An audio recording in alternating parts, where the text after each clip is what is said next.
All right, listeners, I think you know that we are part of the Radiotopia network, which is basically a network built on the idea that you should support the most creative, independent audio makers around.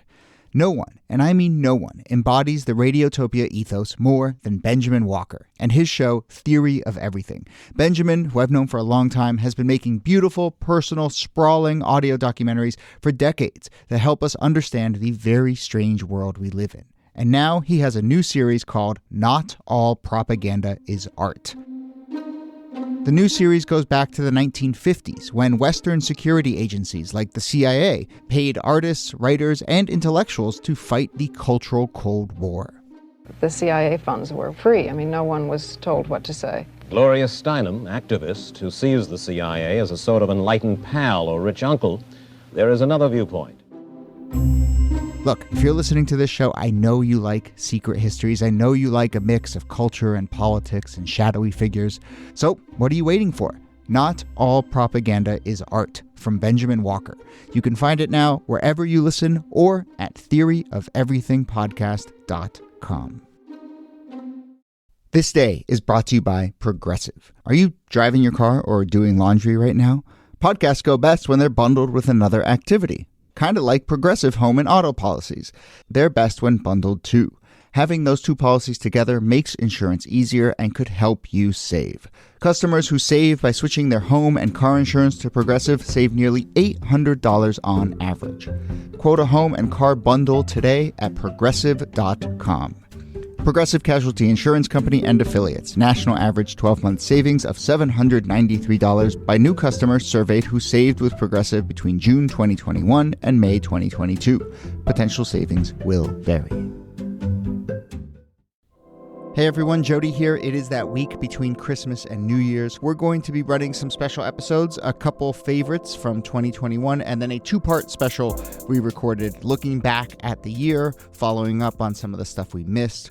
Now, one quick note, it is the end of the year, so I would be remiss if I didn't point out that we couldn't make this show without the direct support of our listeners. Consider becoming a member of Radiotopia and supporting this show and all the other shows on the network. You can find a form on our website, thisdaypod.com. Once again, thisdaypod.com if you want to become a member. Anyway, thank you for listening. Thank you for supporting throughout the year.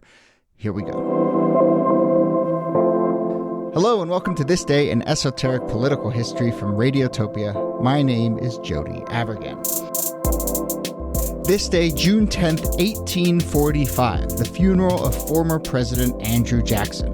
And you know what? Sometimes I like to just outsource my intro to accounts of the time, so I will now read from the account of one person in attendance, the Reverend William Menifee Normand. So Reverend Normand writes, and I quote, "Before the sermon and while the crowd was gathering, a wicked parrot that was a household pet got excited and commenced swearing so loud and long as to disturb the people and had to be carried from the house.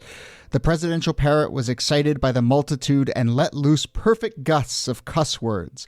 People were horrified and awed at the bird's lack of reverence." End quote. Intro over. Let's talk about this. Here to discuss Andrew Jackson's Cussing parrot are, as always, Nicole Hammer of Columbia and Kellie Carter-Jackson of Wellesley. Hello there. Hello, Jody. Hey there. I did kind of want to just do a string of curses to say hello, Right. but I have a list of curses. I'm like a parrot. Yes, unlike the parrot. I have a list of curses for later in the show. But I suppose we were talking before the taping here that this might be our first episode about Jackson and kind of not really about him, but let's do a little Jackson 101. Kellie, what do we need to know about him and I suppose his death and sort of painting the picture of this moment when, you know, a president dies, it's a big deal, but what are we looking at here? Oh, so this is wild. So this is during the days of duels. Duels were kind of a big thing. And so Andrew Jackson challenges a duel to Charles Dickinson. Charles Dickinson sort of insulted his integrity, insulted his wife. And so they prepared a duel. And Jackson waits for Dickinson to sort of take the first shot. He shoots him and hits him in the chest, 1 inch away from his heart. And then Jackson returns fire and shoots Dickinson in his chest in a wound that, kills him. But it's interesting because the bullet that was lodged in Jackson's chest actually eventually winds up killing him as well. He dies of lead poisoning. And this death, of course, leads to the funeral, and the funeral leads to the parrot, and so forth and so on. Yeah. But we have a double death in this duel here. A double death. And Jackson dies, much later than Dickinson does, right. but it all started with the duel. I feel like this is an important point, right? That duel happens in 1806. So in between Jackson getting shot and Jackson dying, he becomes president. He lives for 39 years. So the duel definitely killed him. It just took a really, really long time. Yeah, eventually, it's not till many decades later, but people do realize it was the lead from the bullet that eventually causes his death. But yes, he dies in 1845. Sunday, June 10th is the funeral. 3,000 people attend. Anything else we need to know about this stately event, or should we just talk about this swearing parrot? I like talking about the parrot. Okay. So there's just so much to uncover here. This parrot's name is Poll, Poll. Is that named after the way in which you take political temperature of citizens, Poll, or is that short for Polly? I just think for Andrew Jackson, it's short for Polly, right? Okay. He was an outsider, man of the people. He's not somebody who listens to polls. He's somebody who listens to his heart and his swearing parrot. His slowly degrading heart. I just filling with lead. Yes. Polly want a cracker. Yeah. Like, that's all I keep hearing in my head. Yeah. Well, Polly wants a fucking cracker in this case. So we'll call her Paul, I guess. And we actually don't know for sure whether it's Paul or Pole, but we'll call her Paul. Paul is an African gray parrot. Jackson bought this parrot as a gift for his wife, and then his wife was kind of like, I think you should be the main keeper of this pet. This pet seemed to not actually be a very popular creature in the household from the beginning. Yeah, African gray parrots are actually some of the most intelligent animals on the planet. They can learn up to 1,000 words of vocabulary. They can use words in context, which I think is also kind of savvy. And then, they have the mental and emotional capacity of a 5-year-old human child. Mm-hmm. So, I mean, when you think about what this animal can do, it's quite remarkable. So as the parent of human creatures who are in the 5-year-old range, Kellie, do you think that says more about the kids or the parent? That they have equivalent emotional capacities? That's a good question. I mean, I feel like 5-year-olds have tons of emotions. And so you've got to think that the emotional life of this parrot has to be pretty intense.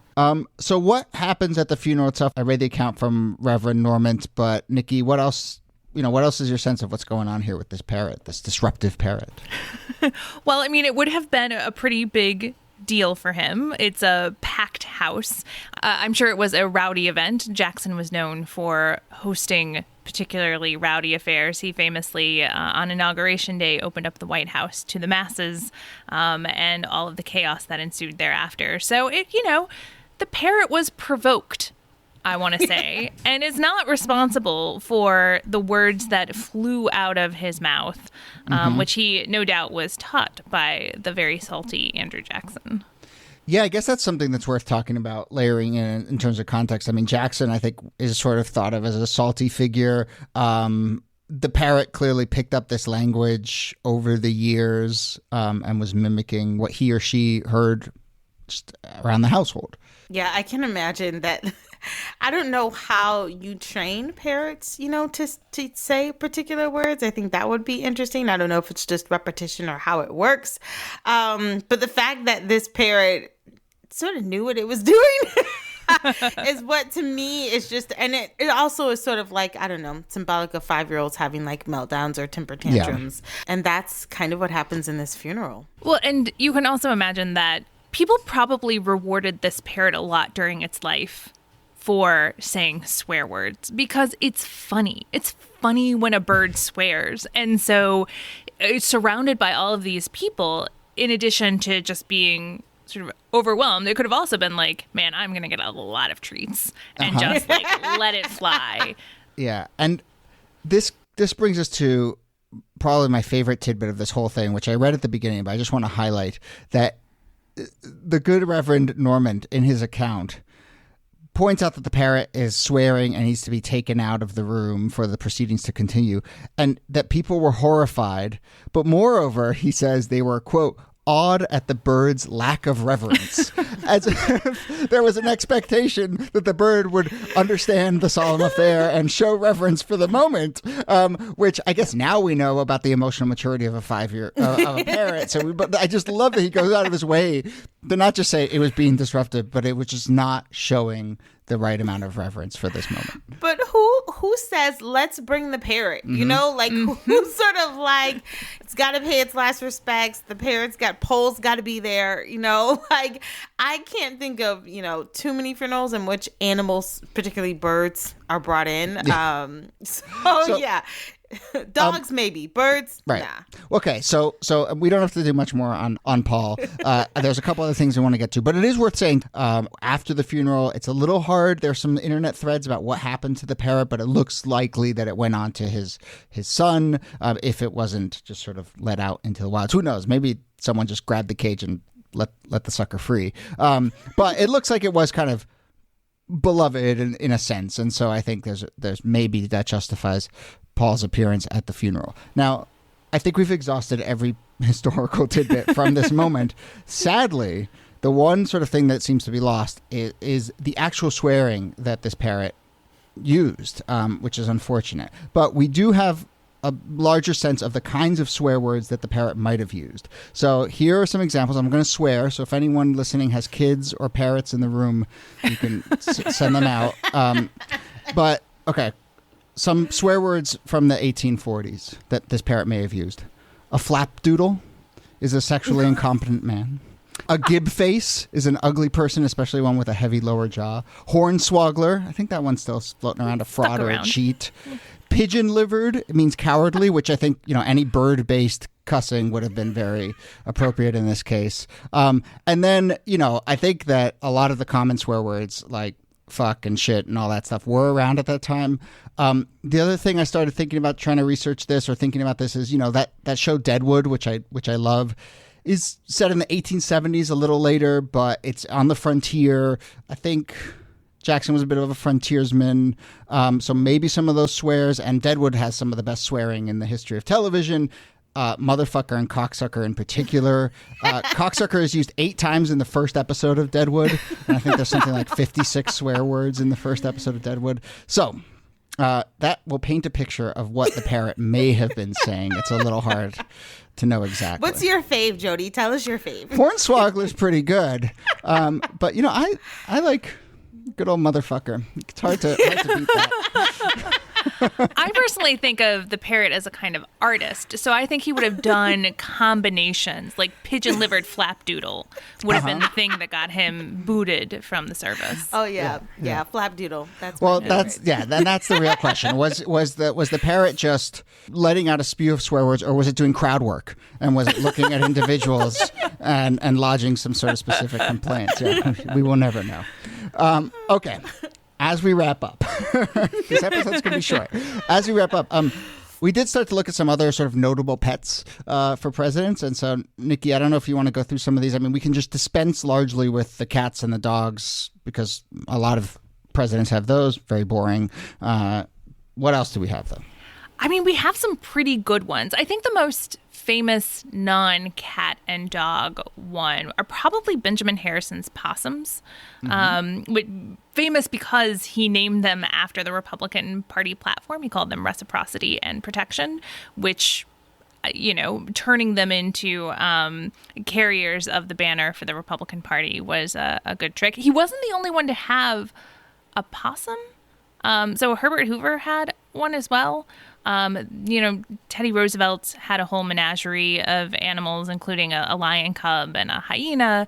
John Kennedy, weirdly enough, did as well. Mostly horses, which is very much part of his blue blood persona. But after like 1960, it really chills out, and it's basically just cats and dogs. So our presidents have gotten kind of boring, to be honest. That's unfortunate because I really love John Quincy Adams' alligator. He had an alligator. The alligator he keeps in his bathroom. Very briefly. Or Teddy Roosevelt's one-legged rooster. I don't know what the story on that is, but pretty interesting to say the least. Yeah. It's kind of funny to think about how a one-legged rooster gets around. I know. Poor thing. I mean, look, if any bird had a reason to cuss, it's the one-legged rooster. Right? It's a tough beat. Okay. That brings us to the end of the episode. This was very fun. If anyone else knows anything about how to train parrots or untrain parrots from swearing, right? If what would your advice have been to get this parrot to not swear during this funeral, other than just sitting it down and explaining solemnity of the moment? Please let us know. Any parrot owners out there, get in touch. But Nicole Hemmer, thanks to you as always. Thank you, Jody. And Kellie Carter-Jackson, thanks to you. My pleasure. And as we wrap up, another reminder that we are in the middle of our fund drive and we are opening up our big list of ideas document, this master doc that we use to help select the stories that we use. If you want to get access to that and take a look at hundreds and hundreds of entries of weird things throughout American history, become a member of Radiotopia, then let us know that you've done that and we will share you into this Google Doc and we'll see how that goes. This Day in Esoteric Political History is a proud member of Radiotopia from PRX, a network of independent, listener-supported, artist-owned podcasts.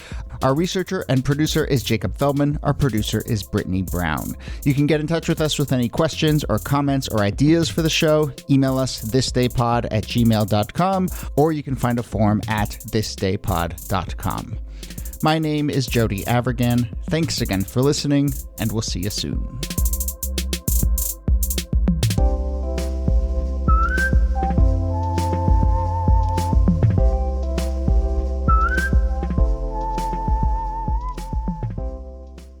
Support for This Day in Esoteric Political History comes from Odoo. What is Odoo? Well, Odoo is the only software your business will ever need. Featuring a suite of integrated business applications, Odoo connects your business operations together so you can get more done in less time. Odoo has apps for everything: CRM, accounting, sales, HR, inventory, marketing, manufacturing, you name it, Odoo's got it. To learn more, visit odoo.com/thisday. That's odoo.com/thisday. Radiotopia.